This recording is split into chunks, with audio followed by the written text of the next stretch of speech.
राधे राधे महाराज जी। महाराज जी, क्या ज्यादा पूजा करना भी हानिकारक होता है? हम आपके सामने बैठे हैं, जिंदगी ही पूजा है। हानिकारक है? आप क्यों आए हो? आपकी शरण में है। क्यों? हमारे में क्या है?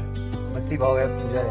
तो आप ये समझो, तो ज्यादा पूजा हानिकारक कैसे हो सकती है? हानिकारक पाप कर्म होता है, हानिकारक हिंसा होती है, हानिकारक बेविचार है, हानिकारक जुआ है, हानिकारक शराब है। भगवान की पूजा हानिकारक हो सकती है? कैसी बात करते हैं? कैसे ये बात कैसे मतलब दिमाग में है?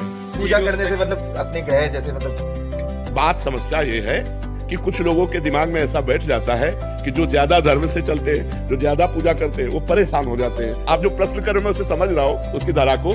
ऐसा नहीं है।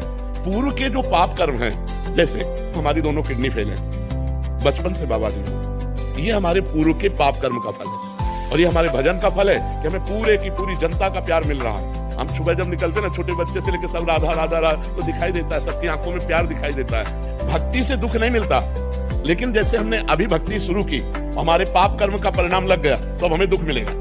क्योंकि भक्ति हमारी अभी खेती है, लेकिन पुरानी खेती में हमने बबूल बोए, पाप बोए, तो हमको भोगना पड़ेगा। जैसे बड़े बड़े संतों को भोगना पड़ता है। रामकृष्ण परमहंस जी के कैंसर और बड़े बड़े संतों के कष्ट देखे गए, और वो इतनी सामर्थ्य रखते हैं कि दूसरे के कैंसर को मिटा दे, दूसरे के दुख को मिटा दे, लेकिन वो अपने दुख को भोग करके भगवान की प्रसन्नता के लिए भगवान को भक्ति से कभी किसी को दुख मिल ही नहीं सकता। लेकिन भक्तों के जीवन में दुख देखा गया है। हाँ जी। बात समझना, उस दुख में भी वो सुखी रहे हैं और बड़े बड़े कष्ट उनके जीवन में आए। क्या हुआ?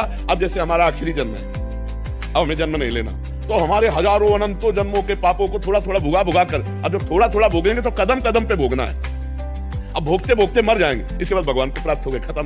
अब तुम्हारा अनंत जन्म भटकना है। अभी बोले पापी आदमी कोई भी कष्ट नहीं हुआ, जुकाम भी नहीं हुआ, चट मर गया। देखने को मिलता है ऐसा कि पापी आदमी हंसते नाचते मर गया, और संत बने हैं, पूरा जीवन भजन करो, महीनों सड़ना पड़ा। क्यों? क्योंकि इनके अनंत जन्मों का हिसाब होकर अभी भगवान को प्राप्त होंगे और उनको भटकना पड़ेगा, अभी हजारों जन्म भटकना पड़ेगा। भक्ति से कभी किसी को परेशानी हो ही नहीं सकती। भक्ति कभी दुख, भगवान भला मंगल भवन है, उनका भजन, उनकी पूजा किसी को दुख दे सकती है? उनकी पूजा तो दुखों का निवारण करती है। ये बात पक्की समझ लीजिए।